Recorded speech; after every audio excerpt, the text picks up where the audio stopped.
হযরত ইয়ারউদ্দিন খলিফা ছিলেন একজন পরহেজগার, আল্লাহওয়ালা এবং আল্লাহর ওলি।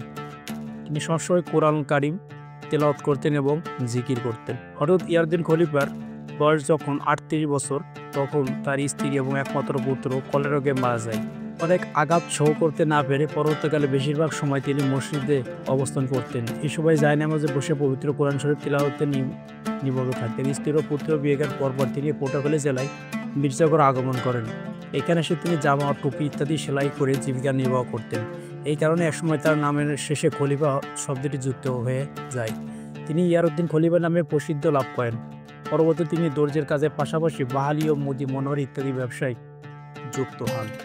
বড় মিয়াদুল খলিফা সাহেব বাহালির দোকানও করেছেন। তিনি তার ব্যবসার উদ্দেশ্যে মির্জাগড়, সুবিদখালী, বিঘায় ও কাকরাবুনিয়া সহ আশেপাশে বিভিন্ন হাটে গমন করতেন। এই কাজে যাতায়াতের জন্য তার একটি নৌকা ছিল। ভাঙাচোরা সেই নৌকাটি তিনি ব্যবহার করতেন। ব্যবসায়িক কাজে তাকে সাহায্য করতেন তার একমাত্র বিশ্বাসী খাদেম মির্জাগঞ্জ নিবাসী মোহরম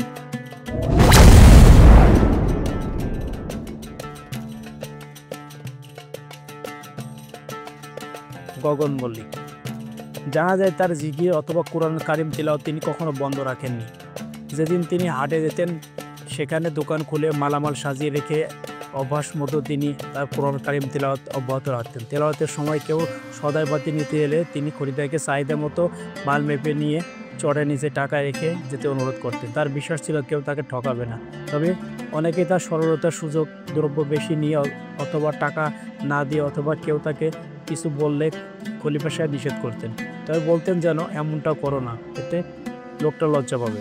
গেছেন দ্রব্যাদি বিক্রি করার জন্য। যথারীতি বাজার শেষ, মির্জাগঞ্জ ফেরার পালা।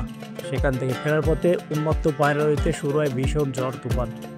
নদীর বিরূপ অবস্থা দর্শনে গগন মল্লিক নৌকা বেঁধে রেখে ঝড় থামার পরে রওনা দেওয়ার প্রস্তাব দেন। কিন্তু খলিফা সাহেব রহমতুল্লাহ তখন অভয় দিলেন, তাকে উজু করে নামাজ আদায় করতে বললেন। খলিফা সাহেবের কথা মতো গগনময় নামাজে দাঁড়িয়ে গেলেন। কিন্তু নামাজ শেষে তিনি আশ্চর্য হয়ে লক্ষ্য করলেন যে তার নামাজ পড়াকালীন সময়ের মধ্যে নৌকা নিরাপদে মির্জাগঞ্জ ঘাটে এসে পৌঁছেছে। তিনি ভেবে পেলেন না যে ঝড়ের মধ্যে নৌকাটি বেয়ে আনলো কে। খলিফা সাহেবের জীবনে এমন আরও অনেক অলৌকিক ঘটনা রয়েছে। হযরত ইয়ারউদ্দিন খলিফা সাহেব দীর্ঘদিন মির্জাগঞ্জ অতিবাহিত করেন।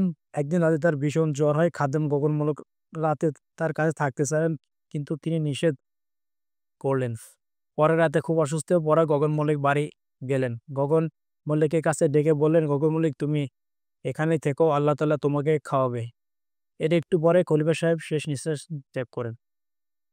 মির্জাগঞ্জ যে স্থান খলিফা সাহেব রহমাতুল্লাহ ছিলেন সে প্রতিষ্ঠিত হয়েছিলেন, এখানে একটি ফাজিল স্নাতক মাদ্রাসা, হেফজ মাদ্রাসা, জামে মসজিদ ও এতিমখানা। শত শত শিক্ষার্থী যুগ যুগ ধরে এখানে দ্বীনি ইলম শিক্ষার সুযোগ পাচ্ছেন। এখানে প্রতি বছর ২৪ ও ২৫ ফাল্গুন বাৎসরিক মাহফিল অনুষ্ঠিত হয়। মাহফিলে প্রায় লক্ষাধিক লোকের সমাগম ঘটে। এছাড়াও প্রতিদিন দেশের বিভিন্ন প্রান্ত থেকে হাজার হাজার ভক্ত ছুটে আসেন খলিফা রহমতুল্লাহের কবর জিয়ারত করতে। দেশের অনেক দরবারের মতো কুসংস্কার এবং বিদ্বেষের ছড়াছড়ি দেখা যায়, এই দরবারে তা নাই। আলহামদুলিল্লাহ, এখানে বাৎসরিক মাহফিলে দীর্ঘ বছর যাবৎ সারসিনা দরবারের পীর সাহেবগণ পর্যায়ক্রমে এসে এসব কাজ থেকে মানুষকে সতর্ক করেছেন, দিনের সঠিক পথ পন্থা বলতেছেন। দক্ষিণবঙ্গে মানুষের হেদায়েতের পথ তারা এক একজনকে দিশারে ভূমিকা ছিলেন। আল্লাহ তাআলা তাদেরকে খেদমতকে কবুল করুন।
আজকের ফাতিহা ইয়াজ দাও শেষে আজকের দিনে দোয়া করা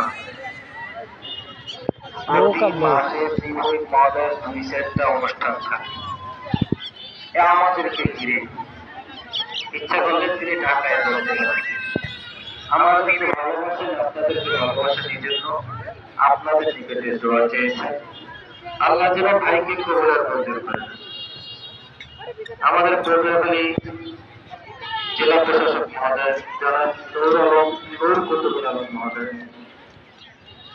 তার জন্য দোয়া করবেন এবং যুগ্ম সচিব শিক্ষা মন্ত্রণালয় যারা নজরুল হোসেন স্যার মহোদয় দোয়া করবেন ছাতি বুনিয়াদ থেকে ইমরান ভাই দোয়া চেয়েছেন এক মহিলা দোয়া চেয়েছেন দেলোয়ার মোল্লা মালবাড়িয়া থেকে দোয়া চেয়েছেন আরো অনেকেই দোয়া চেয়েছেন আমরা এখানে অনেকে উপস্থিত আছি আপনারা আমাদের জন্য দোয়া করবেন আমরাও আপনাদের জন্য দোয়া করব আল্লাহ যেন সকলকেই কবুল আর মঞ্জুর করে না আল্লাহুম্মা আমিন আল্লাহুম্মা আমিন ربنا ظلمنا أنفسنا وإن لم تغفر لنا وترحمنا لنكونن من الخاسرين ربنا آتنا في الدنيا حسنة وفي